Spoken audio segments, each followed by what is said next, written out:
بسم اللہ الرحمن الرحیم۔ در حقیقت حضرت یوسف علیہ السلام کا واقعہ نہایت اہم اور نصیحت آموز واقعہ ہے، جس کے سننے سے نیک کاموں کی محبت اور گناہوں سے بچنے کی ہدایت و رغبت و طبیعت کو فرحت حاصل ہوتی ہے، اور کیوں نہ ہو جس کو خدا تعالیٰ نے احسن القصص فرمایا ہے، اور علماء متقدمین اور فضلاء متاخرین کی کتابوں میں بخوبی یہ ذکر آیا ہے، کیونکہ حق سبحانہ و تعالیٰ نے حضرت یوسف علیہ السلام کے قصے کو قرآن مجید میں احسن القصص کہہ کر بیان فرمایا ہے۔ سورہ یوسف کے نازل ہونے کا سبب یہ تھا کہ ایک روز 7 یہودیوں نے آ کر حضرت عمر بن خطاب سے مباحثہ کیا، یعنی یہودیوں نے حضرت عمر سے کہا کہ ہماری توریت بہتر ہے تمہارے قرآن مجید سے، اور حضرت عمر رضی اللہ تعالیٰ عنہ نے فرمایا کہ ہمارا قرآن مجید بہتر ہے تمہاری توریت سے۔ اس کے جواب میں یہودیوں نے کہا کہ حضرت یوسف علیہ السلام کا قصہ توریت میں مذکور ہے اور آپ کے قرآن مجید میں نہیں ہے، اور حالانکہ وہ بہتر قصوں میں سے ہیں۔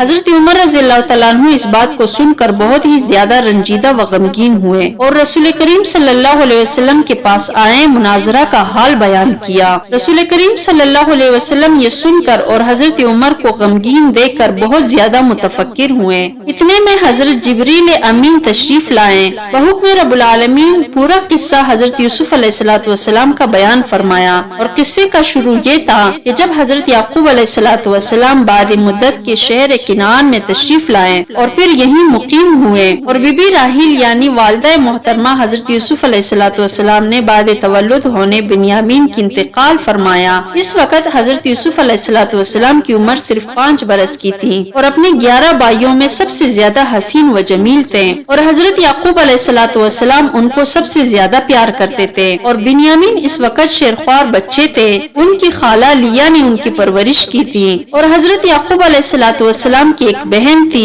حضرت یعقوب علیہ السلام کے گھر جا کر سب بیٹوں کو دیکھا، لیکن ان کو کسی پر پیار نہ آیا مگر حضرت یوسف علیہ السلام پر فریفتہ ہو گئی۔ یہ دیکھ کر حضرت یعقوب علیہ السلام کی بہن نے حضرت یعقوب علیہ السلام سے عرض کی کہ آپ کثیر التعداد ہے اور آپ کی صرف ایک ہی بیوی ہے، سب بیٹوں کی خدمت ایک بیوی سے نہیں ہو سکتی، لہٰذا آپ اگر چاہے تو یوسف کو مجھے دے دے، ہم اس کی پوری خدمت اور پرورش کر لیں گے۔ حضرت یعقوب علیہ السلام نے بہن کی فرمائش پر حضرت یوسف علیہ السلام کو ان کی سپرد کیا، اور حضرت یوسف علیہ السلام کو اپنے گھر لے گئی اور ان کی پرورش بہت ہی ناز و نعمت سے کرنے لگی۔ ادھر حضرت یعقوب علیہ السلام کا یوسف کو دیکھنے کے لیے ہر گھڑی دل تڑپتا رہتا تھا، اور محبت میں اپنی بہن کے گھر جا کر دیکھ آتے تھے، اور اسی طرح روز بروز حضرت یعقوب علیہ السلام کی محبت یوسف علیہ السلام سے زیادہ بڑھنے لگی۔ تب بہن سے کہا کہ میں بغیر یوسف کے ایک ساتھ بھی نہیں رہ سکتا ہوں،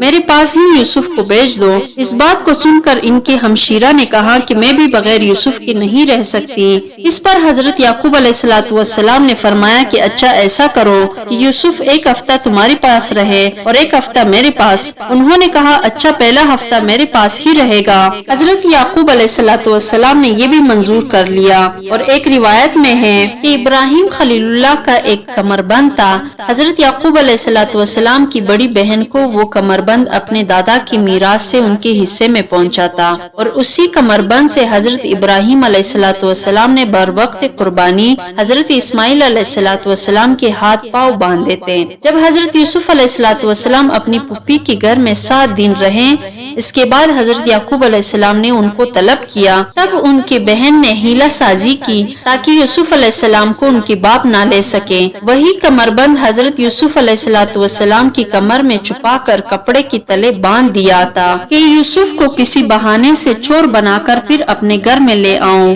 اور اس وقت کی شریعت الہی میں یہ قانون تھا کہ جو کوئی کسی کی چیز چراتا اور وہ پکڑا جاتا تو وہ شخص صاحب مال کا غلام ہو جاتا۔ بس بعد 7 دن حضرت یعقوب علیہ السلام نے حضرت یوسف علیہ السلام کو منگوایا، پھر ان کی بہن نے حیلہ کر کے یعقوب علیہ السلام سے آ کر کہا کہ میرے باپ کا کمربند گم ہو گیا ہے، اور یہ یقین ہے کہ یوسف علیہ الصلوۃ والسلام کے ہمراہ جو لوگ تھے انہوں نے چرایا ہے، لہٰذا آپ سب کو حاضر کیجیے۔ ہر ایک سے جھوٹ موٹ پوچھ کر حضرت یوسف علیہ الصلوۃ والسلام کے پاس جا کر ان کی کمر سے کمر بند جٹ کھول ڈالا اور کہا کہ یوسف میرے پاس مجرم ہوا اور اب وہ 10 برس میرے پاس قید رہے گا اور ہماری خدمت کرے گا۔ یہ حال دیکھ کر حضرت یعقوب علیہ الصلوۃ والسلام نے خجالت کی وجہ سے اپنی بہن کو یوسف کے لے جانے کی اجازت دے دی۔ 2 برس کے بعد ان کی بہن وفات پا گئی۔ اپنی بہن کی وفات کے بعد یوسف علیہ السلام کو اپنے گھر واپس لے آئے اور سب فرزندوں سے زیادہ حضرت یوسف علیہ الصلوۃ والسلام کو عزیز رکھتے تھے۔